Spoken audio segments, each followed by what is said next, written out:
following podcast is brought to you exclusively by the Rad Rob Radio Network. This is PBA champion Kyle Troop, and you're listening to Straight Up 5 with Johnny Petraglia Jr. As you know, JP Jr. used to be introduced as the sexiest man in bowling, and now the world. But he doesn't have the best hair in the world. I do. Sorry, bud, but you know the deal. Pick it out. Fear the fro, baby. Welcome to Straight Up 5 with Johnny Petraglia Jr. A hard-hitting, in-depth, cutting-edge look into the world of bowling. This podcast will not only cover all things bowling, but will also give you a raw look into real-life issues. You'll get unfettered access into the mind of one of the most gifted bowlers of this or any other generation.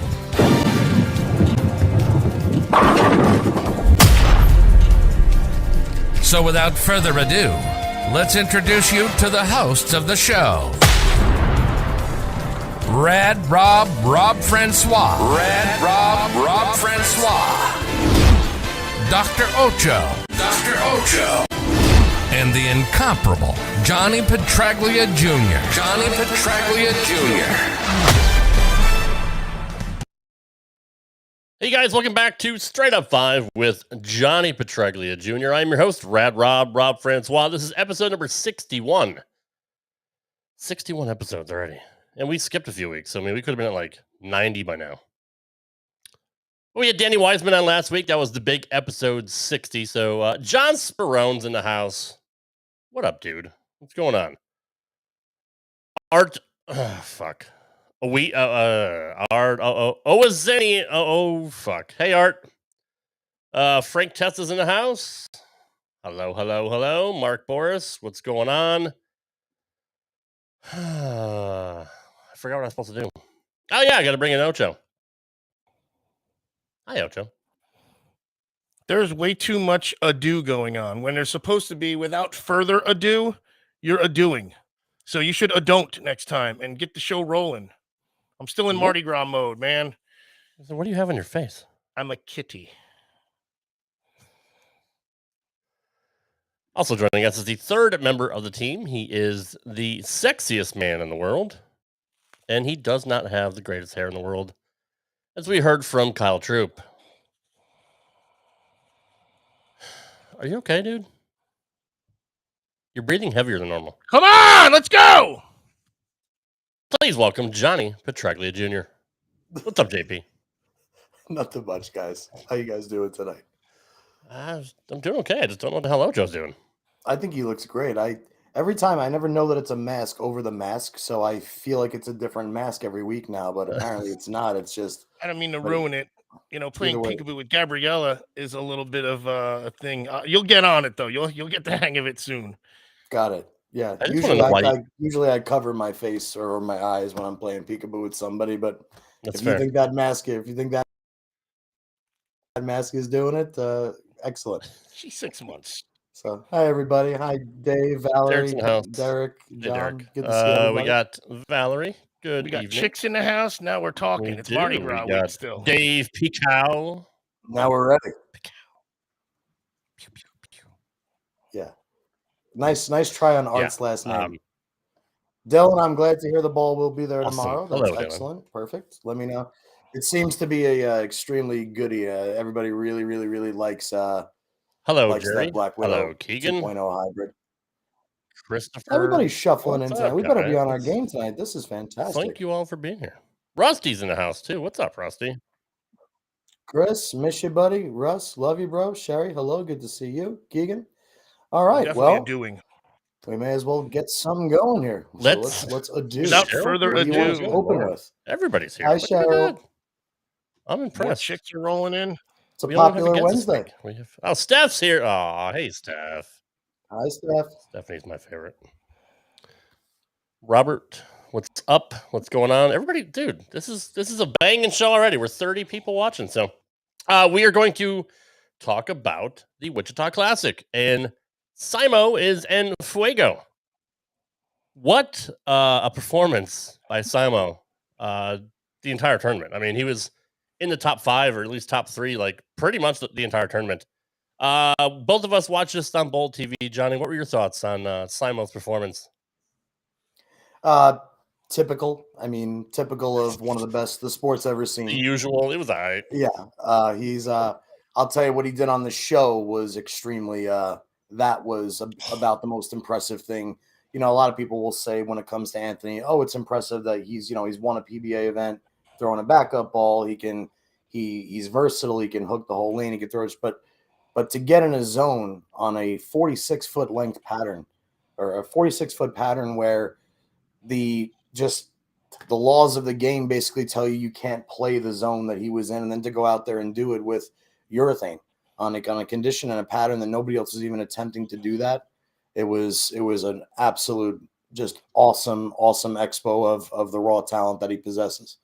Yeah, that's really all I have to say. It's I can't wait to see how many titles Anthony wins. I always use the bodybuilding or a baseball comparison just because those are two things I'm into. But like Jay Cutler won Mr. Olympia 4 times, but he only won Mr. Olympia 4 times because he was in the era of Ronnie Coleman, which is the greatest bodybuilder of all time. And Ronnie won 8. And to this day, nobody else has won 8, right? But if you take Ronnie Coleman out of the equation, Jay Cutler has at least 7 or 8 Olympia titles minimum.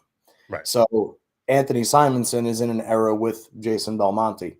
So the only reason Anthony hasn't won 20 titles instead of the 11 or 12 that he's already got and the couple majors that he's got is because he's against the king, you know? So does he have a chance to not outlast? I mean, Belmo's is he in his 40s by now? Belmo? No, he's got to be he's my age. I think he's 1 year older than me.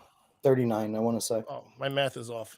39. And what's Simo? 25-ish? Mid-20s. That's 27. All right. Well, no, maybe not. Because again, well, you know what? Here's the thing. Because these two-handers, we talked about this last year maybe about we don't know what musculature is going to be overworked over time.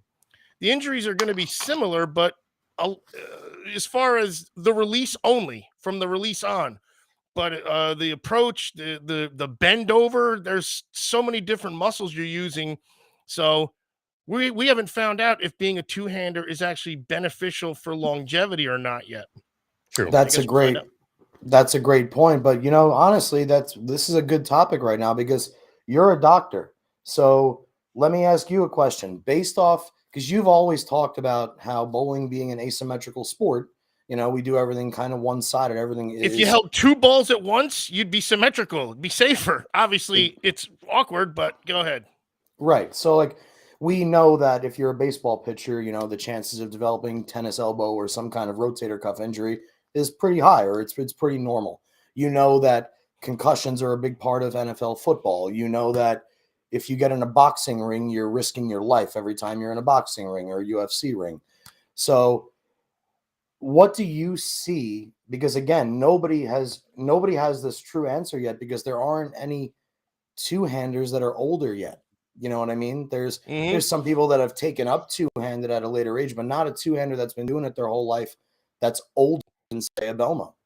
So what do you, when you watch the physical game of a two-hander, what do you as a doctor foresee future physical issues being? I think where your thoracic and your lumbar meets. Everybody knows the thoracic spine are where the ribs are, and your lumbar is where a lot of your trunk rotation comes from. That's going to be the area because that's where the bend is for the two-handers. And they have the weight in. Anytime weight is away from you, it's bad for you.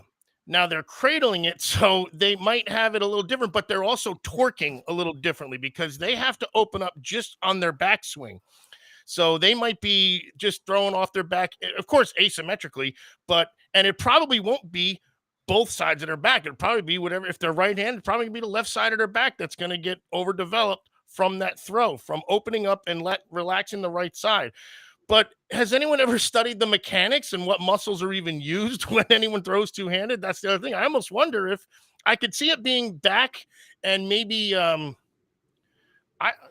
think it's probably better on the knees because you're still more compact. Like you said, when the Yes, ball's I away agree from with you, that. it's bad. And again, with one hand, now you're really asymmetrical. So are they? I think it's what's bad with the bowlers? Their wrist, their elbow, their knees. Usually, Typically, yeah. I think their wrists are probably going to be fine because they're cradling the whole time and they're holding two hands. Not fine. They're still throwing a 16 or a 15-pound rock 1,000 times a month. So there's going to be overuse injuries. But I think low backs are going to be the issue basically, but like asymmetrical, like SI joint low back and from your sacroiliac joint, which is just above your buttocks, all the way up to where the ribs start. That's going to be something new. I think. I don't want it to be, and maybe they're addressing it as we speak because they might say, hey, there's a little tweak right here. So they're doing therapy in the meantime. So it's this time that we have to wait and see. There's no golf swing that's one-handed to find out if a one-handed golf swing is worse for you. So, we're in uncharted territory, like you said, actually. Totally. It's a good point. Style-wise, though, Johnny, especially like Simo, who gets so low to the line, when he's 50 and 60, I don't think he's going to be able to do that. Well, that was kind of what I was.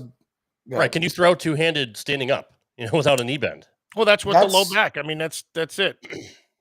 That would be my concern. Is like when you look at Anthony, what Anthony does through the bottom is, first off, Anthony, if you want to go by the book, Anthony does a lot of things wrong in the approach in the respect that he tilts extremely far forward. I mean, he leans almost parallel to the ground, right? Yeah. But he's so strong and so athletic and so balanced that he can actually get his swing underneath his body, even though it's virtually at a 90-degree angle. So looking at somebody like Anthony, when I analyze Anthony's game looks like it'll have a harder time standing the test of time than when you compare him to somebody like a Kyle Troup. Kyle Troup looks very controlled and relaxed and very together on his way to the foul line. Belmo looks very controlled and relaxed with a little bit more aggression than Kyle Troup to the foul line. I was just going to say that basically it looks like they're using more slow twitch and Simo's using a lot of fast twitch. Now, slow twitch, you're for longevity, you're balancing yourself, you're using musculature in a like doing yoga, tai chi, stuff like that. Fast twitch would be an explosive bench press. Now again, we're talking different spectrums here, but it looks like if there were a difference, Belmo, Troup are using a little more slow. They're all using fast twitch because you have to throw this rock. Of course. But they've controlled it to where it's not explosive. And explosive is where injuries can be. John, that's a good question about Jesper because, Jesper, again, I don't really think that anything looks horrible with Jesper, even though his approach is really funky.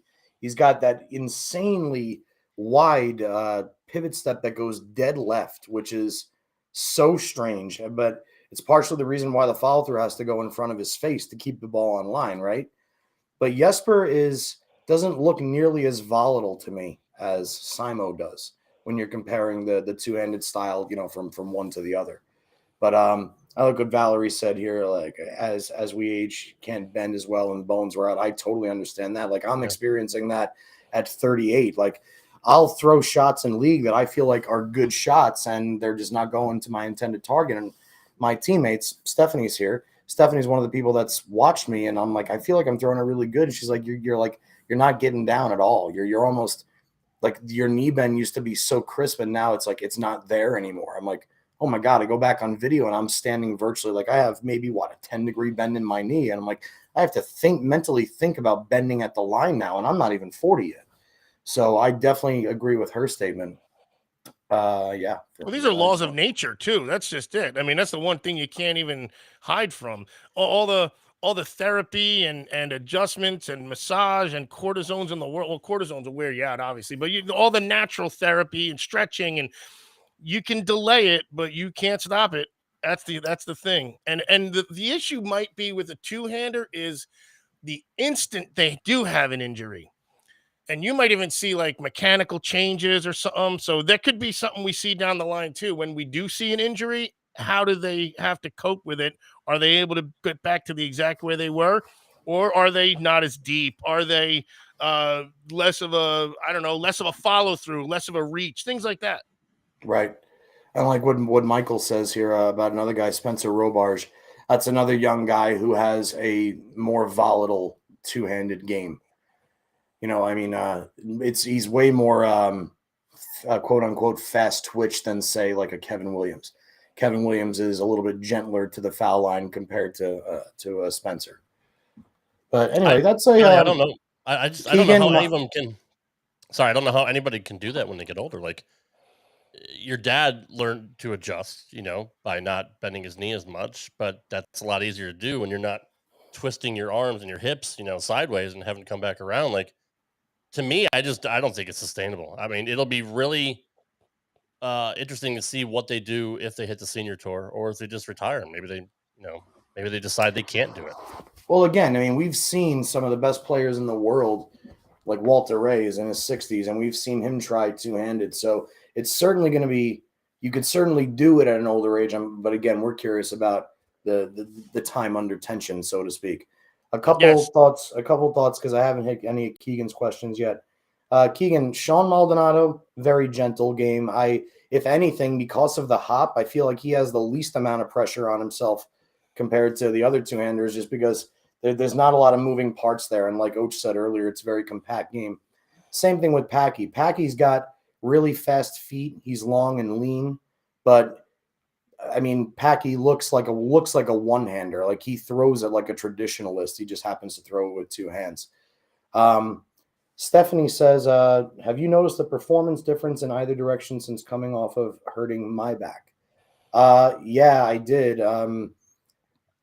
But it's strange. It didn't have anything to do with my back. I mean, the first time or two times that I went out and tried to bowl after being on my back for a month, that was difficult. But just like anything else, you're scared to like put forth the full amount of energy. I've just been like, oh my God, what am I going to do? What am I going to do? Am I going to be able to hit the line? Yada, yada, yada. But for me, my performance in bowling always comes from my plans on what I'm doing off the lanes.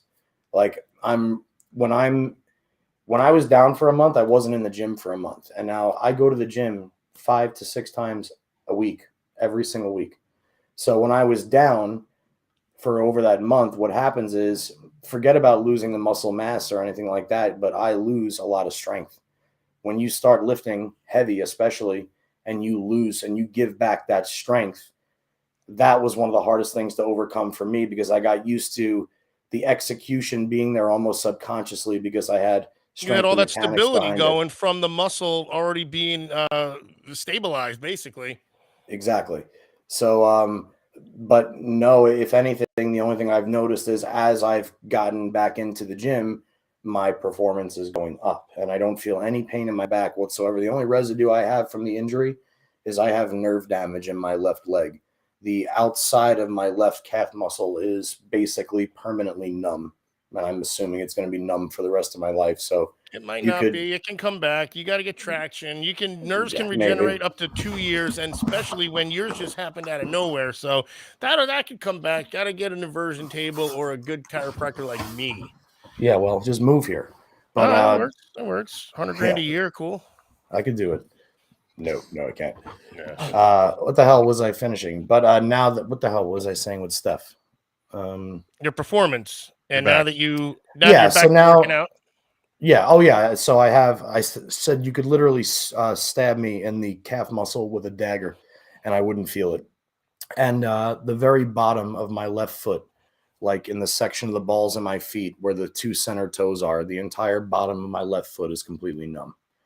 So I can't feel those 2 things. That could be a trigger point. And do you have a foam roller at home? I do. We'll talk after. Yeah. But that's really the only thing I've noticed. I mean, weightlifting is fine. The only thing I haven't tried to do yet is swing a golf club. And when we were talking about the injuries from two-handed bowling, what scares me the most is to swing a golf club, because I'm afraid that one time that I torque through the hit zone, that disc is just going to slip another 11 millimeters in. I mean, one little miss hit, it sounds like, because I mean, I don't think you hit it, you just duck hooked the ball. I think it's one like it was like you got stopped short or anything. You didn't lay the sod over it. And yeah, it was the second hole. It was early. I was like, typically when you're not loose, most of you push or slice most of your shots because you don't complete the hip rotation through it. And I said, well, make sure you don't fucking push one here. And I didn't. I made sure my hips cleared through and they cleared. And there you go. And that was it. Hello, Cheeks. Always a pleasure to see you. Someone mentioned tennis elbow, and I'm curious. I would almost bet that a two-hander doesn't get tennis elbow because there's no thumb for one, and they're stabilized by the other hand. I feel like Deanna knows what tennis elbow is, so... But, like, I think maybe she's asking what happens when you have it. Like, I got tennis elbow when I was playing baseball, and it's just extreme, crazy inflammation for me. You can't lift a coffee cup. You can't turn a doorknob. You can't open a car door. Anytime you just squeeze, you feel pain. That's why those clamps work so good. Because really what they do is, here's the tension right here on the condyle here or the condyle right here. And that clamp removes the slack from here to here where the tendon is. Tendon attaches to the muscle. So this clamp acts as the tendon site instead. And now you have slack from here to the clamp. So that's why it feels so much better. You're like, oh, wow, I have a different tendon site, basically. It's not going to make it go away completely, but you get through your 3 games with some Advil and BioFreeze in the clamp. But yeah, basically it's funny. I was just going to say, someone said squeeze. If you're squeezing the ball too much, you're going to get tennis elbow eventually because that's the mechanics of it. It's by the squeezing, you're tightening up the tension on both condyles on your arm. All right, go for it. No, that's actually super duper informative for me. And like, as far as Cheeks, if you have it bad, I mean, like Oach said, the remedies I used to use is if you're in the act of doing something, you apply heat. So like a baseball pitcher that's pitching, you'll always see them put on a jacket when they go into the dugout, or they'll put on a jacket when they get on base, right? It's because they know they're going out the next inning, so they want to keep blood flowing to that area. Whereas the second they're done, it's 15 minutes of ice on, 15 minutes off of the ice to try and take down that inflammation. Am I right, Doc, when I say you're that? 100% on? You're 100% on. So things like a mineral icer or an icy hot or anything along those lines while you're actually doing it. I mean, even for a little bit of mind, a tennis elbow, you don't want because that's a pitcher is doing it for therapy purposes also, and they're if they're injured, they're gonna not be pitching most likely. They all have injuries, little tweaks, but if they have like full on tendinitis of a rotator cuff, they're gonna be on the DL or something. But icing is perfect for tennis elbow. You're doing it fine, Cheeky. He's 100% right. So when you go to the bowling alley, you're gonna BioFreeze and put the clamp on. And you're not going to ice during it because your icing is to take the inflammation away. It's going to even tighten it up more, unfortunately. So you kind of almost have to Advil for the inflammation, BioFreeze, muscle stim before the little TENS unit gimmicks. You put them on beforehand, and then you get through it. And then at the end, ice. 20 on, 20 off. Ice as much as you can. And a good friend of ours, Rondo, you remember him, JP, right? Yeah. Ron Paget, he absolutely bad tennis elbow, thought he was gonna have to stop bowling. I mean, now he lives elsewhere, so it don't matter. But 12 therapy sessions, he was back. Kevin, same way. I mean, Kevin's comment. I mean, I remember even in the younger years, Kevin always wearing some kind of clamp on his arm when he would bowl. Now, granted, Kevin was, torqued the living shit out of the ball, literally tore the cover off the bowling ball. So I can understand. But even he was clamped up when he would bowl. Tammy, I'm sorry I missed your comment. Say hi to the family. After your spinal cord injury, you have permanent nerve damage. It's been 7 years now. What's the bottom of that say, Rob? Had to learn how. I can't read the rest of it. Hang on, wrong one. There we go. That's okay. I had to learn how to bowl over again. Good news, I'm able to bowl better now than I was when I was healthy. You may need to adjust, but you're awesome. And, well, thank you very, very much. And I am. My game has always been about changes. Awesome.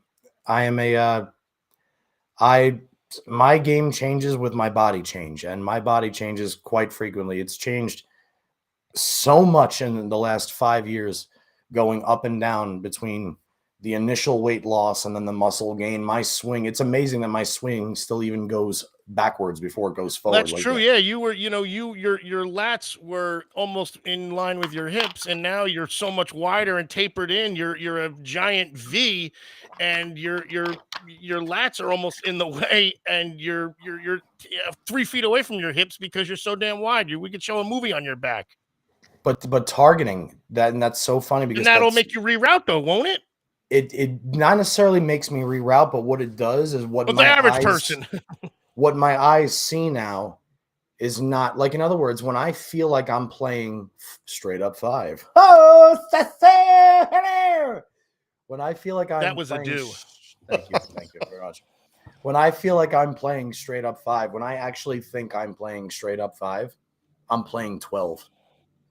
Like, Oh, my eyes feel like I'm on top of 5, but I'm wider, so my bowling ball is further away from my head. If that makes any sense. oh, yeah, for sure. Oh my God, you It's gotta like, compensate so the like whole rule, 7 boards basically for your width. right? Like, if you think you're hitting 10, if you want to hit 10, you got to look at 8 because everybody misses 2 boards inside of their target. It's like You got to throw over 2. me. I'm like, oh well, if I want to hit 10, I got to look at 1. You it's fucked up. Dan Babcock's in the house. Good evening, Dan. Next topic. I'm a little miffed at Bowl TV, especially the app. I tried to watch the stepladder finals on the Bowl TV app this weekend, and it wasn't on there. It was on the website, but I don't want to sit in front of my computer and watch bowling. I want to watch it from the comfort of my bed. And I couldn't Rob, watch it on the app. that thing you just wrote looks like a lunch you had yesterday. That's Did true. you eat the Bowl TV app is poo poo for lunch Steve. from the Hunan kitchen? It's the poo-poo platter from the Hoon. Yeah.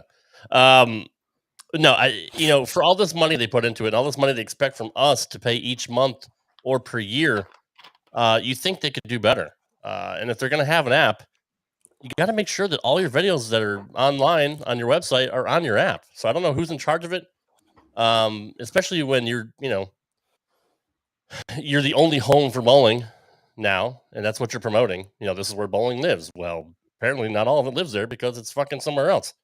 So they need to fix their app. I guess being the only game in town didn't really motivate them to have all their ducks in a row. No, apparently not. And their production value is so like, it's like high school, like video class or whatever. You have like 2 cameras that are just static, and they switch back and forth, and they have a little bit of graphics at the bottom of the screen. So it's like, are we watching a different Bowl TV? Because I feel like they're doing a good job.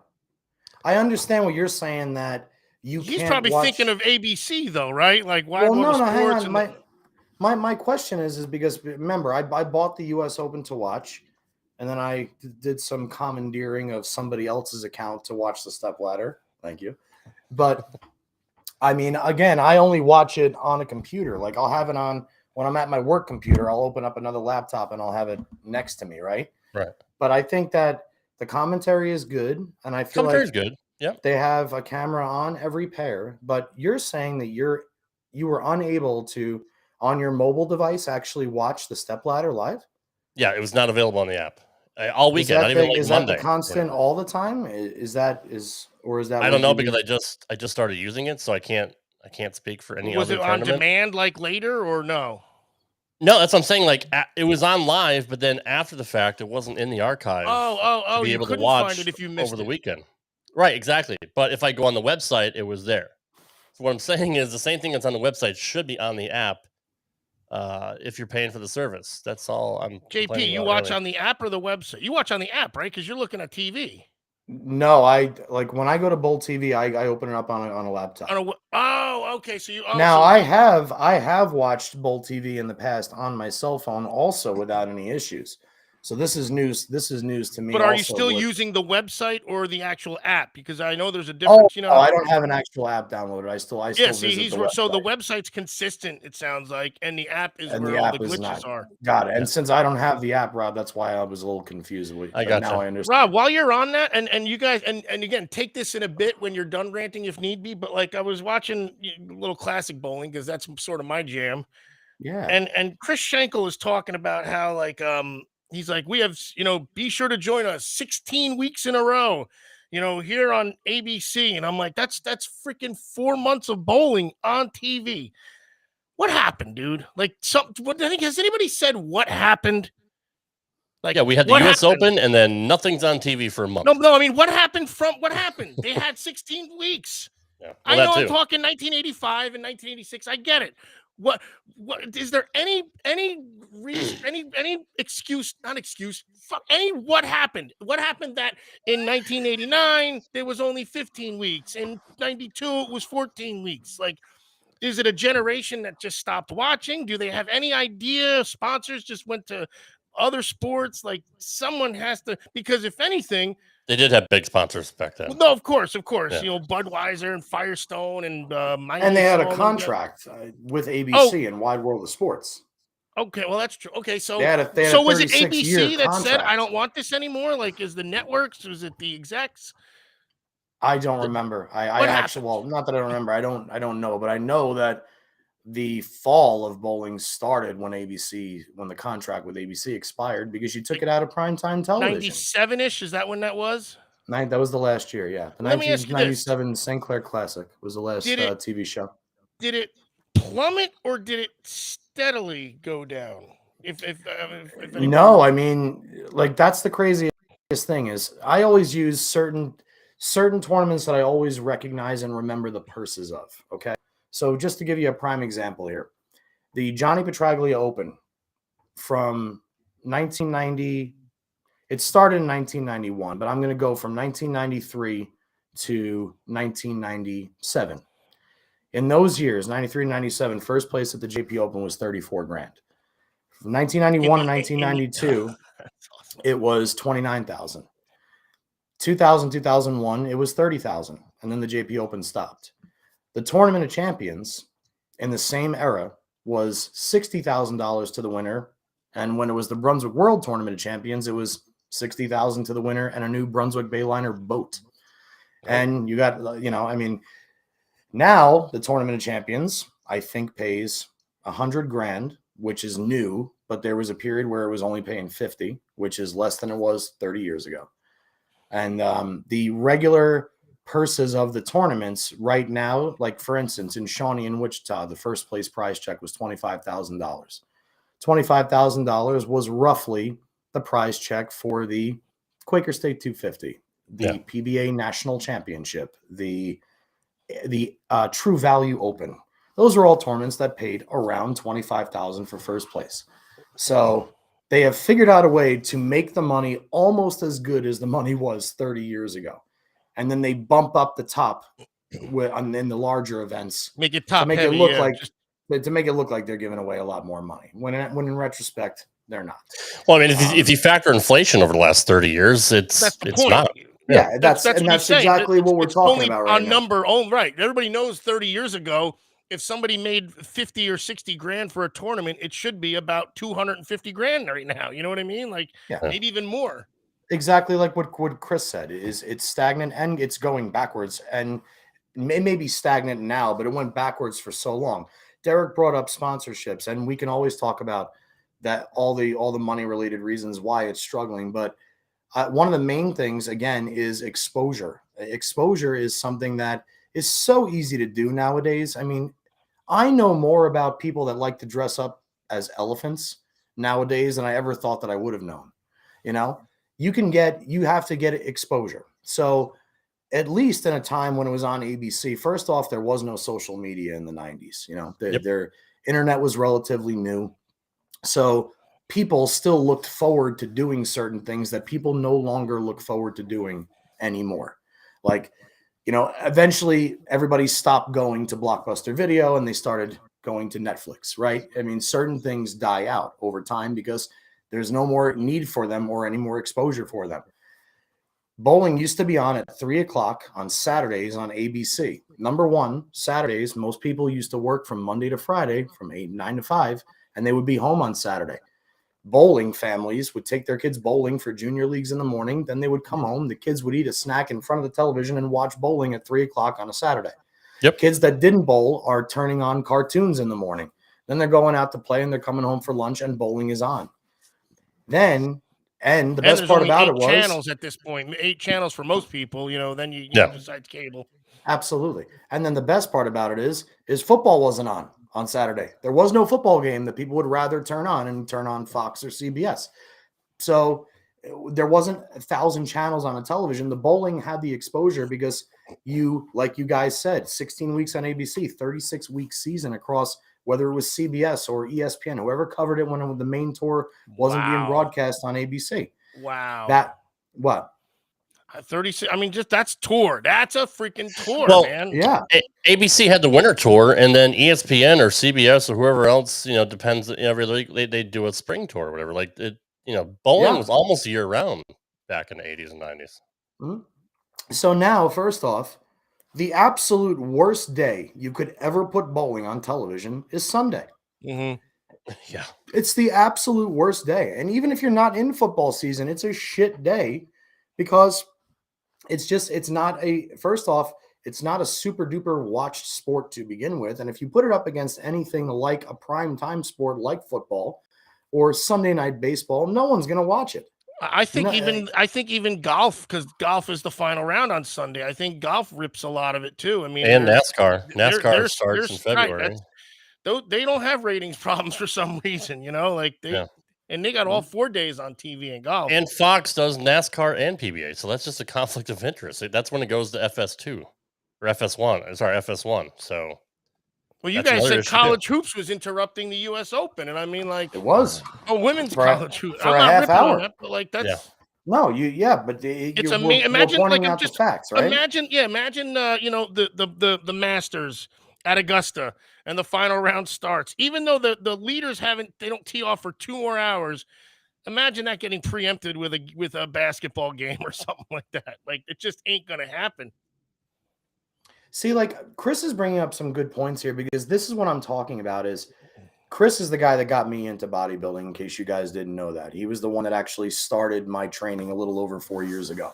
And he's saying there's more money in bodybuilding, and it's even more of a niche than bowling. That's what's crazy to me is like our niche should be at least large enough to generate some kind of productivity, something more like than what we've got. It's just a little nuts to me that it's almost embarrassing that I feel like I talk about it every week and I never do anything about it. I think that's a little hypocritical. Well, it's also, it's the casual fan that used to watch that doesn't, like you said, your dad's name was a big name he was a rock star. No one knows who Anthony no one knows who Anthony Simonson is except people who bowl. So you know what I'm saying? Like, and that's where it's like an airport test. If they walk through the airport. There's more money in poker. There's more money in fucking cornhole. How? So like ABC went off, and then the sponsors, obviously, right? Once ABC's gone, the sponsors are like, I guess that's the trickle down, and then you almost have to blow it up from within and then start from scratch. It sounds. If that's what they try to do, I don't know, but. And if you don't have a decent TV contract, doesn't matter who your sponsors are. But like he said before, it's social media now. UFC was only on pay-per-view. Porn, UFC wasn't even allowed on pay-per-view for a while. No. But Dana White, I think a reality show of bowling is the way to go next, man. You put them in a house and try and give them a tour contract. Well, at this point, it's a shame. At this point, it's a shame that there hasn't been one yet. There is a reality TV show for everything, and if you get it on a streaming service like a Netflix, a Hulu, or just people watch anything on there. I mean, people are looking for shit that they've never seen before on there. I know more about scandalous murders with rich lawyers in small towns and the shit that serial murderers used to eat off of their victims than I ever thought I would. I know more about sharks and fish that don't generate any color or sight. Like, you learn everything there is to know about anything in the world on there. And it's absolutely crazy that you don't take people. I'll give you a prime example. You can build it just like any other show. You need 4 different characters on the show. You need a legend that's kind of like a dork. So you need a Walter Ray on there. You need a real genius dork who doesn't really have a sense of humor, who doesn't really know much about anything in the world other than science, horseshoes, and bowling. But he's a genius. He's an absolute genius. And he's the best to ever do it, right? You need the best bowler in the world, Jason Belmonte. You need somebody like Justin Knowles, a tattooed, brand new lefty from, I don't even know where he's from. I want to say he's from Michigan, who's trying to make it, who's a little bit rowdy. And then you need somebody nutty like Kyle Troop. You need somebody that looks a little bit different. You need somebody cranky too, like Pete Weber. Like you gotta have. Yeah, absolutely. Oh yeah, throw Sean Rash on there. He'll have a field Or day. Sean He'll get Rash, to do yeah, everything he always right. wanted to do, but like for extra money. And then put an open bar. Yeah, right. Yeah. But like it's I don't understand. I mean, there's got to be a millionaire. There's got to be somebody with television connections out there. There's got to be somebody with some kind of experience, because that would be awesome. And what's great about that is you can do a bowling reality show at any level. It doesn't matter. It doesn't have to be just the pros. You could have a hell of a reality show just filming up and down, talking to people that bowl league with me on Tuesday night. Right. There's something special going on every single pair in that house. And every week that I go in, what's crazy is I'm starting to learn stuff, because now everybody films themselves when they bowl. It's like the new thing. So Right. when I get home from league night, I oh shit, there was a camera right here. I get to watch my entire league night. Now I can study my own game. It's something that that needs to, unfortunately, it needs to happen. It's a shame that we haven't. Chris is calling bowlers ugly. Oh, before we get to that, I actually have recently met some filmmakers and producers, because I'm starting a podcast with wrestler Teddy Hart, who was featured on Peacock and Dangerous Breed, and people think he's fucking nuts, and I mean he is, but it's but he introduced me to producers that film documentaries and stuff like that. So maybe if we could get together and get a good pitch and pitch it to them, like maybe they'd be interested in starting something like that. You never know. So I'll take care of that. All fair, but I'll take care of it right now. There's a couple old shows, and this is for everybody watching. If you want to watch something interesting and you haven't seen or heard of this, there were 2 documentaries done that showcased the life of a bowler, and Wasn't it the League of Ordinary Gentlemen or something like that? Was that okay? Go for it. That's one. League of Ordinary Gentlemen is one, and the other one is called Pin Gods. And I can't remember which one it was. I want to say it was Pin Gods, but it actually follows the story of a former touring pro named Bob Vespi from Florida. I believe Walter A. Williams Jr. was in there, Wayne Webb, and maybe P. Weber. But they really give you, from a bowler's perspective, which is by no means the glorious life that you would in other words, like when you go into MTV Cribs, into Mookie Betts' house, or you go and have a Sunday conversation with Shaq, you're talking to a different breed of a famous athlete. So what was cool about these shows is they allowed you to see what the best bowler in the world lived like, Walter Ray. They allowed you to come onto his motorhome and see his beautiful home in Florida at the time. Oh my God. Then they got to show you Wayne Webb, who was one of the PBA's 20 millionaires, the first 20 millionaires. And then you got to watch Wayne Webb and his sponsor talk about, wow, $1 million in earnings. I wonder where all that went. And then immediately showing Wayne Webb in front of a slot machine. And Wayne Webb talking about, like, being real about how he gave away his entire life on tour, that he was to a point that there was absolutely nothing. Then you watch the story of Bob Vespi, who's trying to become Rookie of the Year. And like, it's a very interesting take on things that outlie just bowling itself. If you get, again, those are League of Ordinary Gentlemen and Pin Gods. I'm pretty sure you can find them on YouTube or anywhere like that. All right. Yeah. Our next topic is something that happened in 2020, but it's starting to make the rounds again, especially in all the bowling groups. I'm going to pop it up on the screen here. February 28th, 2020, we would like to congratulate Shelter Insurance out of Concord Bowl for setting the new world record 5-person single game of 14:57. Way to go, gentlemen. So we got 289. That hasn't been broken yet? 14:57. Yeah. 289, 300, 279, 300, 289. 2 300s in the same pair. What's a good aggregate score for that you'd normally see? So I'm going to give you an idea here. Let me give you an idea here, Och. Okay. On a 5-man team through 9 frames, there's a total potential strikes amount of 45. Okay. They struck 44 of the first 45 shots as a team. So they had lousy 10th frame. They had a chance to go 1479 going into the 10th frame. So they missed 3 times collectively.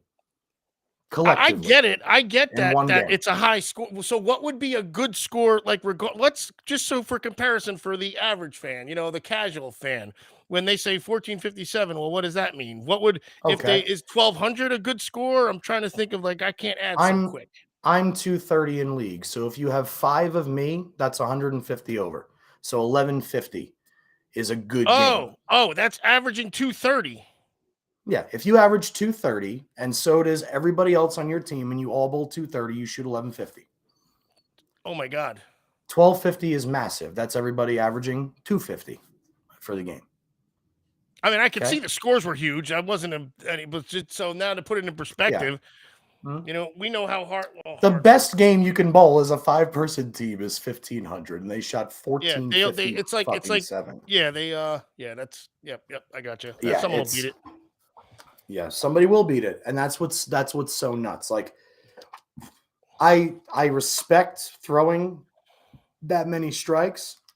I really would have loved to have been on the pair to hear them talk about the breakdown and do you think I should change balls or are you getting this or you get guys, but they probably had an 8-board. Your fucking mouths. They had 8 boards to hit. Nothing to do with your talent. You have 1 board and it's a surfboard laying this way. It's okay if they're easy, but please don't act like you guys are all of a sudden just the greatest shot makers in the world. But also, look, the pins that. still have to go down, man. You get wrapped. There's 10 pins. That's what's wild about it is they still have to go down, and sometimes they don't. It's definitely a magical night. I mean, if you ever. Christ, dude, 1457. Come on. You go nights where you hit the pocket and you shoot, 700. Okay, so what's 700? A 230? I don't even know. 234 average. But every day I'm looking at Facebook groups and you see just regular people with the shittiest releases you could ever see or the worst approaches throwing 300s at will. I'll tell you an article I read probably 10 years ago by Rick Riley, used to write for Sports Illustrated. Everybody knows who Rick Riley is if you're into sports. He wrote about bowling, and he didn't write about bowling often. Yes, you do, you lying sack of balls. He wrote whatever, a bunch of shit. Rick Riley? Rick Riley, he's a sports reporter, he's a journalist, he's a sports writer, he's on TV. You see, look up his face. YouTube his name. Google his name, you'll see, that's the guy, and you'll say yes. Anywho, he wrote that it was in 1981 or something. There was, I think, 5 million or 6 million league bowlers, and there was only 1,200 sanctioned 300 games. And he said in 2005, there was only 2 million league bowlers, and there was 52,300 games thrown. And obviously, they didn't get that much better. And even with less bowlers, it's just obviously the equipment and all that. But he was just putting the effect of what gives, in no other sport was there such a disparate, in golf, all of a sudden everybody, scratch golfers. So things like that, but it's a wicked awesome article and great. I mean, guys. I grew up in a great bowling house, Bradley Bowling, Windsor Locks, Connecticut, and we had fantastic bowlers there. My stepfather being one of them. Litchie bowled out of there, Marcel Lassard. I mean, there's a lot of great bowlers out there, and sorry, Marcellus Wallace. And throwing a 300 was a big deal back then. It really was. And averaging 200 was a big deal. And dude, there were 220, 230 average. There were 5 honor scores in my league last night. You know what it does to me, dude? You know what it fucks with my psyche. Here's why. I did not have a good look last night at league at all. I started with an NV Tour playing in, and I bowled 225 clean, but I had hang on one lane. I had early hook on the other lane. So then I switched to my attitude control, my urethane ball, because I want to throw it a few times before Reno, because I haven't used it since that miraculous number that I shot. I tried it. I bowled 2-teen the second game, and I'm like, man, they're still just kind of funky. They were ultra cliffed. Like there was mega bounce on the gutter and mega hold in the middle. As long as you didn't get too deep, there was this little trough there. So I switched to plastic the last game, and I shot 270 and shot a small 7. Like it's crazy. Like, and I'm watching the other people in the building. Like there's a big right-hander that bowled almost back-to-back 300s, bowled 300, 290. Another lefty who's been out of the game for a while, his name's Justin Spurrier, a really good player. He bowled 300 last night. A guy I play golf with, Mike Harder, another lefty, shoots 299 last night. There were just astronomical numbers everywhere, and there are every week in the plaza. Meanwhile, I'm like, fuck, I'm just like quietly averaging 231, but I haven't bowled. I'm like the only person in the league that hasn't bowled 300 this year or 800, which sucks because South Point pays you $400 if you do that, and I could really use the extra cash, you know. But yeah, it's a mental block to me. It's like I'm watching. I don't want to call out anybody here, man, but you're watching in some inferior respect, athletic I'm guys watching that inferior bowlers kick the living shit out of me. Let's let me pull this video up here. John Sperone, this one's for you. This is definitely, if you guys haven't seen this yet.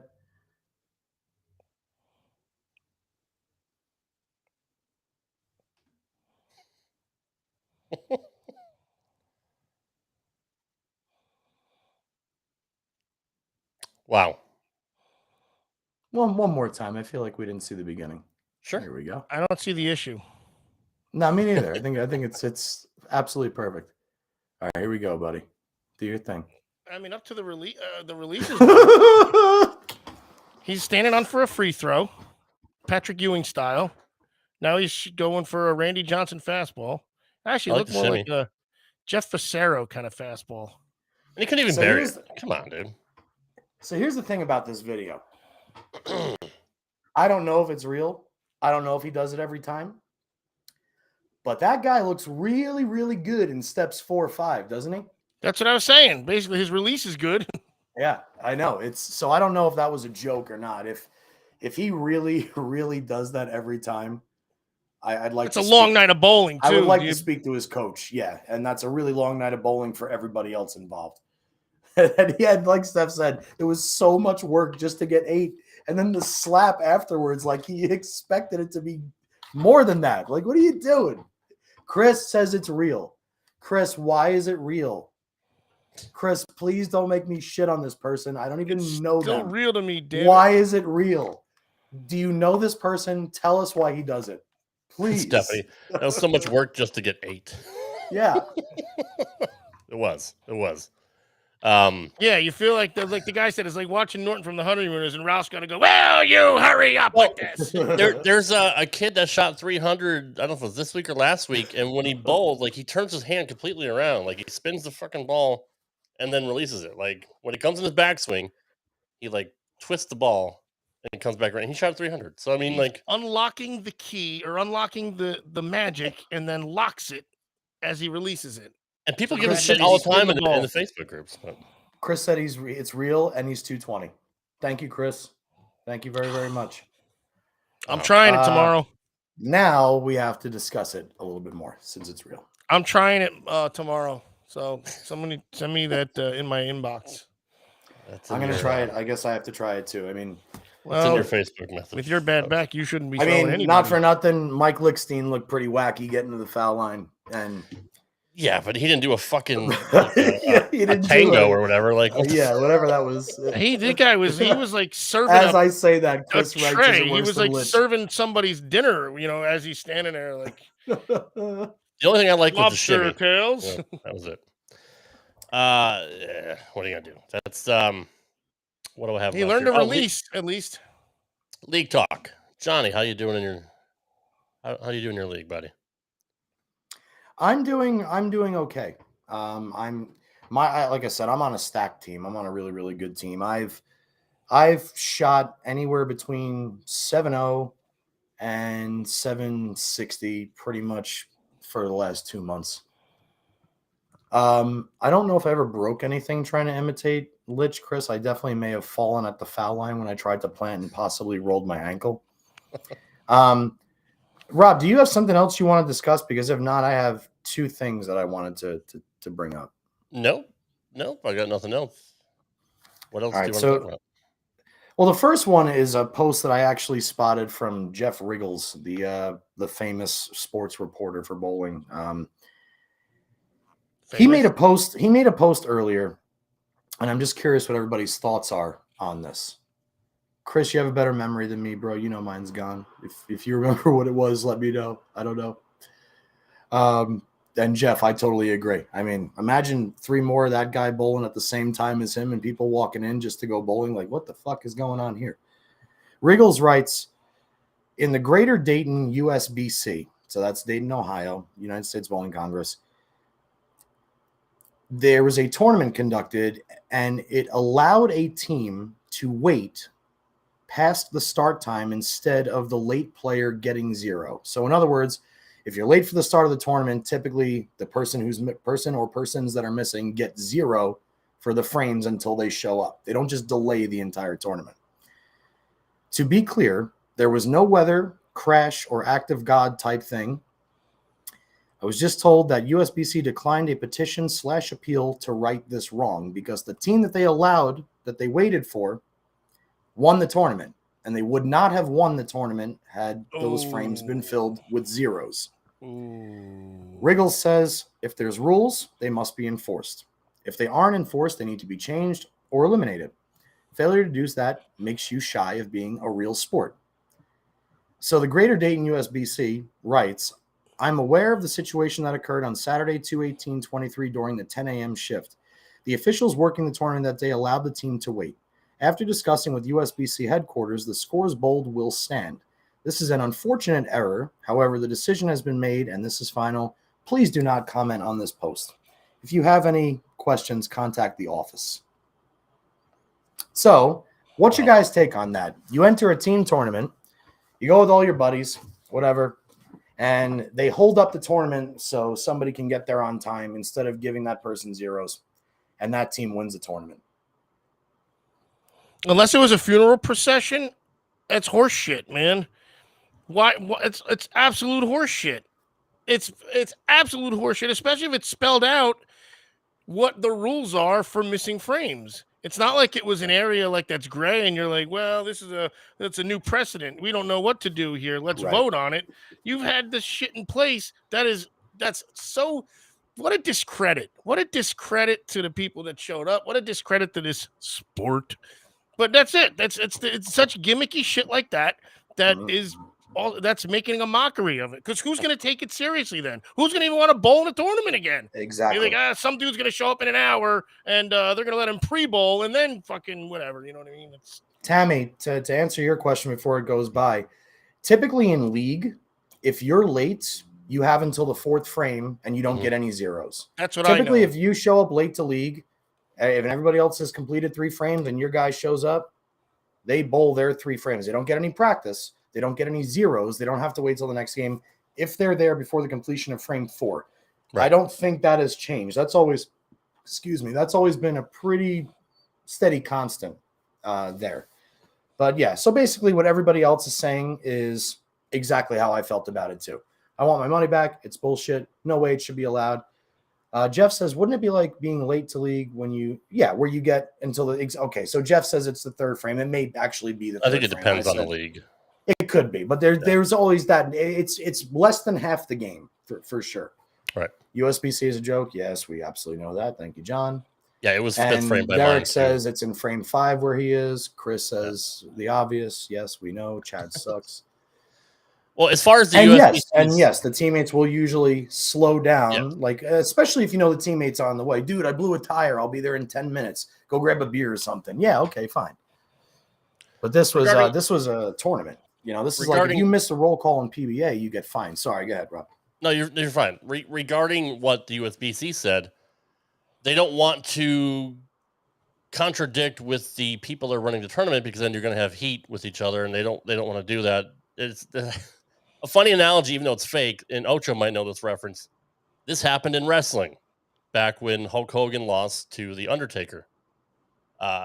The referee did not see Ric Flair throw the chair into the ring when Undertaker gave Hogan the tombstone on top of it. When they asked WWE President Jack Tunney what happened, he says, the referee decision is final. So he said we couldn't overturn it because the official that we appointed had already made the decision. So USBC doesn't want to have any heat between them and the tournament officials because it's just going to create friction between them, and they want to have a synergy and all that. And they're capable enough to make a decision at the time during the tournament. That's the decision that they made. It is what it is. Now, going forward, can they, stop it from happening again? I'm sure. I'm sure that probably wouldn't happen again, especially in that house. But I do kind of understand why the USBC made that decision, even though it's not right. It is what it is. I'll give you a real example. Yeah, it's like how a city council member gets out of a speeding ticket because of who he is, and the average Joe citizen pays the fine. Rules for thee, not for me. That's the kind of shit that they're doing. They're acting like because they're a governing body of this tournament that they're a governor. They're acting like government. And that's what that limited teensy bit of power does to go to your head. I still don't know how there wasn't a revolt, how there wasn't like a freaking civil war there. The people that are bowling should have said something like, that's but again, they're still bowling. So, what can you do? You can't all have a walkout or I don't know. They all got that's what I was concerned. That was I was curious too. I mean, I don't think everybody's going to just walk out. They may have not even. I don't know how it went down. Jeff, maybe they didn't know until the third freaking game. For all you know, Jeff, I don't know if it was for one bowler or for one team. I don't know how long they delayed it. Jeff Riggles, Richgels. It's on his wall, and I think that there's a link there for the you may be able to find something more there. Chris asks, hasn't my dad been advocating for USBC dues going to PBA events? A long time ago, when we first started losing memberships, or before that, when we actually had like 5-6 million members, not the sub 2 million that we have now. My dad always said, they're always raising dues every year. League dues used to be $19, $21. I think league dues are up to what the fuck are they now? $89 a year? I don't know if that's a joke. Well, but I think they're around $30 to sanction yourself now. And my dad always said it's as upsetting to like with the USGA's relationship with the PGA. The reason the US Open is the shittiest golf tournament there is because it doesn't follow PGA guidelines. The USGA eliminates 2 par 5s, makes them par 4s, and tells you the course is really, really hard. And then they make the grass impossible to hit out of. They make it huge rough, and they stimp, and they make the greens like freaking sheets of ice. And then you say, let's test your skill. Right. So if you shoot even at the US Open, you actually shot 8 under because you're 2 under every day. You're not even.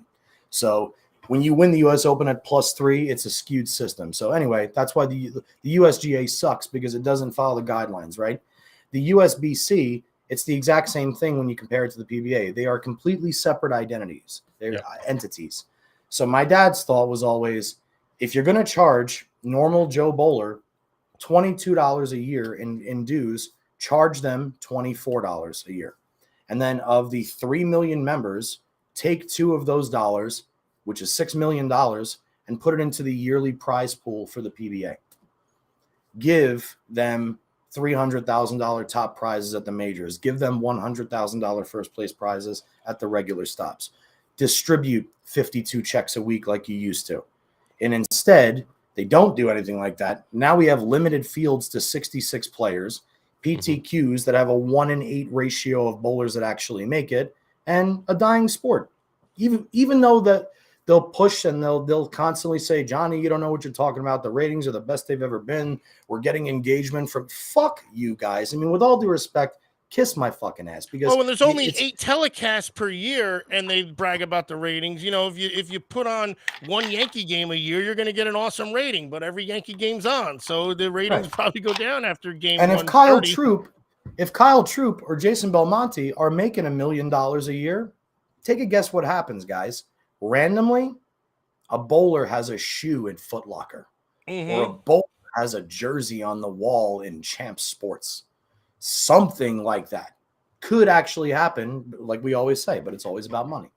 And the USBC and Chad are obviously very concerned with catering to their own pockets, more so than growing the sport at the professional level. They may do a lot for the kids and the youth, and they may sponsor all these events, but for the most part, they're doing everything they need to do to take care of themselves and not for people that actually love the sport of bowling.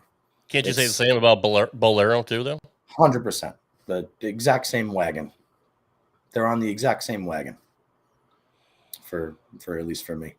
Yeah. They can kiss my ass. I love Even though I say that, but I fucking pay them the dues every single year. Yeah, of course. And I go bowl it's like saying the tournament. taxation is theft, but by the way, yeah, I'm going to pay them all the time because I don't want to get my house. But when they're the only governing body and you love that sport, what are you going to do? You don't have a choice. Only game in town, same thing. And there's no oversight committee. There's literally no oversight committee. No competition at all. It's one company that owns basically everything. That's right. It should be a monopoly, but it is what it is. Anything else you want to cover, Johnny? I got about 8 minutes left. Yeah, I have an interesting post that my doubles partner sent me earlier today. So he's already giggling. You could hear the way he said it. I am not going to call out an individual by name because I think it's crappy, and I think that since it's public information, if you were really curious, is that a shot at me? You're the one that called. No, it's not a shot at you. It's letting you know that as unfettered as I am, I'm not going to give the actual first and last name of the person who I'm calling an idiot this time. So in a way, I'm protecting myself while simultaneously calling this person an idiot. Gotcha. So, whoever he may be, Rob. Yeah, here we go. Or she. So, and for those of you who would like to know who this is, you can find it in the USBC Bowlers discussion forum from approximately 6 hours ago. There you go.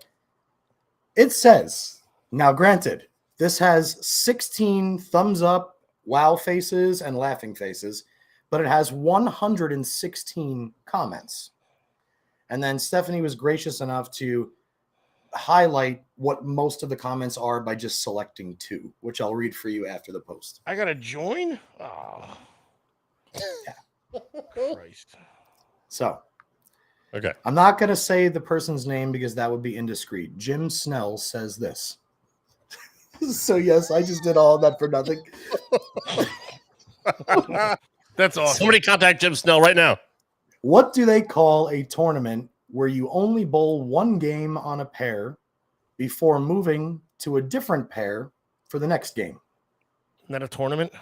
A tournament? Stephanie's first most common answer says a tournament. Oh my god! And then this is a joke. And then she says her personal favorite was not the Open Championships. So yes, this person got on the USBC forum, who's obviously a newbie, and or I hope they're a newbie, or I hope that I didn't just call out somebody who has a mental issue. That if there's some underlying thing, Jim, I'm really sorry, but well, you put that disclaimer in. That's good of you. What do they call a tournament where you only bowl one game on a pair before moving to a different pair for the next game? I guess, this is maybe a person whose only tournament they've ever competed in is USBC National Championships. It's got to be, because that's the only tournament I've ever bowled that you don't move pairs every game, right? I don't know if I've ever bowled a tournament. Anyway, that one I felt was worthy enough to at least bring up tonight. So did everybody else answer? I mean, properly, or is there some good ones, or I didn't join, so I can't. I'm not joined either. That's what Steph sent me. I'm assuming because she knows. Oh, gotcha. I got you. But then she also, the last thing I'll bring up is, and I would like to spend. I have 3 or 4 minutes left, Rob. Yeah. Yep. I am a lefty, so I'm going to bring up the righty-lefty dilemma. Steph also wanted me to bring up the fact that she's very close friends with Jacob Buttriff. So they had recently spent some time together up in a tournament back home on old wood surface at Jordan Lanes, actually. And she said that between Springfield, Shawnee, and Wichita, there were only 3 lefties that got a check. And that was Jacob, Matt Sanders, and Anthony Nyer. And she wanted me to see it she wanted to know if I had any views on that. So here's my views on that. I am no longer going to say that it favors left. See you, Brett. Thanks for stopping by as always. I'm not going to say anymore. I'm done with the righty-lefty discrepancy thing now, because nowadays it's pretty clear what you have to do on the left side. You have to do well on the weeks that it's there for you, and you have to be able to slow hook urethane. You have to be able to hit it hard or throw it hard, or both, or some combination, right? And just like every other year on tour, the oil patterns that they use, there are certain kinds of games that fit the mold. Tomas Kaika, ever since he got here from Finland, he's in the running every single week, it seems, right? But nobody's ever heard of him. He matches up. Christian Azcona, we saw him make like 3 shows last year. I don't think he's gone plus once this year. So there's somebody being affected in the opposite way. But only 3 lefties getting a check over 3 weeks. Yeah, it sucks. But we also had Kevin Williams bowl for the title the week before. We had Justin Knowles make a TV show at the most impossible pattern in the world. And if you make a TV show at the U.S. Open on the left side of the lane, that's something really, really, really special. So I think what's happening righty to lefty so far is actually kind of right on point. I think these last 3 weeks have sucked for the left, absolutely, but that's going to happen all the time. There is not really an imbalance ring because, again, there's only 66 guys bowling a week. And when you take out the PTQ guys, I really only think there's 7 lefties in the main field every week. I mean, you see Ryan Simonelli, you see Buttriff, you see Jesper, you see Nair, Matt Sanders. Who else am I missing on the left side besides those guys? I mean, Packy. There's not enough lefties to warrant that that's really an issue right now. I don't think it's our fellow Russo. Matt Russo, there's another one. I don't think that there's enough lefties yet. But then again, I don't know how many guys cash in the event either. If there's only a 66-man field, how many checks are they handing out? Are they handing out 33? Brandon Runk, sorry, I forgot about him too. If they're handing out 33 checks a week, so they're handing out a third of the field checks every week, and only 3 lefties have cashed in that time, yeah, that's some serious damage. But again, if it goes 4, 5, 6, 7 weeks, then all right, then maybe that's like, what are you guys doing? I mean, but it's still too early to judge. I do understand how, I mean, if I was out there, I'd be throwing shit through my hotel room wall. I'd say, what the fuck am I out here banging my head when I have no chance from the minute the lights go on? But as a spectator from the outside, when you analyze the logistics and the numbers so far, it's still a little bit too early to tell. And it's not like we've seen lefties wiped out the entire time. So I'm not going to jump on the bandwagon that the left is shut out just yet. Real quick, Ocho. Mm-hmm. How are you doing your league, buddy? I'm awesome. No, I mean, like, what's your average? Doesn't matter. We're winners. 211-ish. You know what I did? So last week I was trying something, struggling with the thumb hole. So I took the tape out of the bowling balls, and I was much worser. So I put tape back in the bowling balls and shot 75. I don't even know if I texted you guys because I don't really like you too much. No, so 675. It was a grind though too. I didn't get much. I didn't put many together. And then, but I still was able to put it for a 675. I think it was 225, 225, 233, something. What does that even equal? I don't even know. I think it was 235 to 35 is 70, and 23 would make it 93. So no, 225, 223, 225, 233. 81, 681. That's what I Sounds said. like a great night to 681, me. just like I said. Chris's question. Sorry, Och, when you're done. You're good. I'm you know me with the time crunch, so I don't want to keep Rob. But Chris Bond? says, does this happen in golf, righty versus lefty? It's not talked about in golf as much, but I will tell you that when the sport of golf, the gentleman's game of golf was created, was during a time that lefties were non-existent. Every golf course you play was designed for a right-handed golfer. Think about it. Think about the layout, the dog legs of the holes, the positioning of all of that. Like, there is a reason why you only see a couple lefties at the pinnacle level in golf. There's a reason why. And the reason is because the game is more suited for a right-handed swing from hole to hole. That's always actually been. I bet you there's less lefty. There's more lefty bowlers than there are lefty golf, or at least I guess that we see. I don't even know. Now that I think about it, I don't know about that. Can we think of any left-handed golfers? How many do you see on TV? Yeah, Mike Weir, Phil Mickelson, and that's really that's what I'm saying. So there's much less golfers than there are lefty bowlers. Well, at the pinnacle level, yes. Exactly. I mean, imagine how good those left-handed golfers are. Right. They're the Imagine only two. how Mike Weir's good been you have out to be for. to win 50 times on the tour like Phil Mickelson did. I mean, as a lefty. Mike Weir only had a few wins, and he won the Masters. He won the year before Mickelson won, actually. Right. But And think about it though. You can change the pattern to make a lefty house better, and you can't change a fucking golf course other than pin placement. I mean, the Exactly. greens, but like the course is the Right. course. You know. Right. So imagine doing all that work and finally learning how to play Augusta National, which, by the way, is one of the very, very few courses. Oh, I forgot Bubba Watson is one of the very few courses that is a level playing field for righties and lefties, which is why you see lefties win it more, because that's what every Bobby single Jones shot intended too. is a different direction. You have to There's cut 'em, dog you have legs to right, slice dog 'em. legs left, Everything. absolutely. Yep. You Undulations. need every tool on that course, 100%. But like you said, Rob, you can't. The only elements you can change is the pin placement. You can change the speed of the greens, but everything else stays constant. In bowling, the lane man decides who is going to be on the TV show at the start of the tournament. That is unfortunately the way our game is. The only similarity is the lanes are all the same length and the pins are the same weight, basically, and then everything else changes right from there. Well, think about this. yeah. People are always talking about equipment changed the game, right? Yada yada yada. Guys, equipment didn't change the game. Oil patterns dictate the game. I don't care what bowler, 60 of the best bowlers in the world that bowled that US Open. I don't care what ball they drilled. I don't care if this guy's throwing a Ruby IQ and this guy's throwing a Primal whatever fucking Venom from Motive and this guy's throwing the new Widow 2.0 and this guy's got an archetype. The tournament leader averaged 215 because of the oil pattern. The oil pattern dictates the scores that we bowl, and it also dictates the kind of bowlers that get to the top. And the best bowlers in the world on both sides of the lane get to the top more often than other bowlers.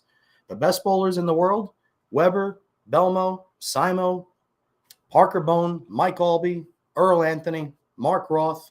Take any generation you want, any oil condition you want, any bowling ball. I don't care. They get to the top a hell of a lot more than the guy you see seasonally. It's all dictated by it's kudos to them for their talent and then their work ethic and what they do. But the biggest thing about it is they are the ones that have been affected by the oil pattern the least or have adapted to the oil in front of them the most. So it's always lane condition. It is always going to be the lane condition that dictates everything. Nobody is ever going to shoot 1457 on the US Open pattern like that fucking team did in 2020. Yep. Nobody. It will never happen. Nobody will ever go out and average 240 while the other 50 guys that are the best in the world are averaging 210. It doesn't happen at all. So that's my 10 cents on that. No, I mean, that's why Walter Ray and Norm, they're able to, last as long as they did, through all the different generations, through all the different equipment, through all the different lane conditions, and still be at the top of their game, even in their 50s and 60s. So, you are right. The cream of the crop will always be there. And Ocho's always going to, average 211. I don't know anything about bribery on the tour, Chris. I'm sure it had to exist at some point. But I don't know. I wish I did. Existed in pot bowling, that's for sure. Oh, that's for sure. That's a whole show. But anyways. All right, guys, that wraps it up for this edition of Straight Up 5 with Johnny Petraglia Jr. Thank you to everybody that showed up tonight here on Facebook and YouTube. If you're not subscribed to our YouTube channel, please search Straight Up 5 with Johnny Petraglia Jr. on YouTube. Subscribe, watch our past archives. And anybody watching on YouTube that's not familiar with the audio version of this podcast, you can find it where, Ocho? Anywhere. I found it in a bowling. When I was putting tape in my bowling ball the other day, there was a podcast in there. On all podcast platforms. Anywhere you find your podcast. Tell your friends to download it too. In my thumb hole. Yes. And we'll definitely have some more guests here coming up in the near future, and we'll let you guys know who they are and when they are. Yeah. And thanks for all the that was a lot of interaction with the with our guests tonight. It was awesome talking to all you guys tonight. Thank you all for being here. John, Cheryl, Chris, Doyle. It's always awesome when you guys are here because you're the reason we do this. So please keep on coming back, and love you guys for it. Yeah, that's all I can say about that. Johnny summed it up very nicely. Nice summation there, champ. We don't have for Ocho's Guns and Johnny's Beautifulness, I am Rad Rob. We'll